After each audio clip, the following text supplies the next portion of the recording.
Hello friends, every step I'm about to show you has been verified by professional mechanics, so relax, we're going to fix this. If you ever start your Chevy Cruze and suddenly see the message Service Theft Deterrent System, the first thing you might think is, the anti-theft system is broken and now the car won't start. But take a deep breath.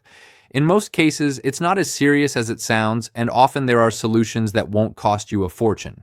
Basically, what the car is telling you is, hey, something weird is happening with the key or security system, so I'm not starting until everything is okay. It's not that your Cruze went crazy or wants to annoy you, it's just protecting itself. Some mechanics tell me that sometimes it's something very simple. The key fob battery. Yes, it might sound silly, but if the fob battery is low, the car can lose the chip signal and trigger this warning. Just replacing the CR2032 battery in the fob often makes the message disappear and the car starts like nothing happened. If you've already checked the fob battery and the warning is still there, the next suspect is the car's 12-volt battery.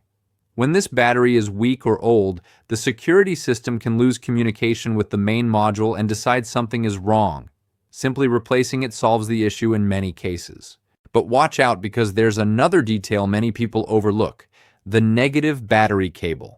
On some Chevy Cruze models from 2011 to 2015, this factory cable can loosen or develop high resistance. That causes intermittent issues in multiple systems, including the anti-theft system.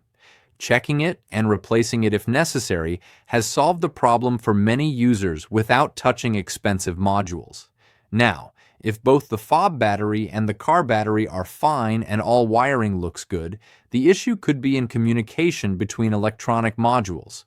For example, the BCM and ECM need to talk properly with the immobilizer system. If one gets misconfigured, the Cruze might think someone is trying to steal it and trigger the warning. In this case, a professional scan with a tool capable of reading body and immobilizer codes is required. Some owners have also noticed that the message can appear temporarily due to environmental conditions, like extreme cold or heat, because the system gets more sensitive and decides to protect itself. After driving for a while, the warning sometimes disappears on its own.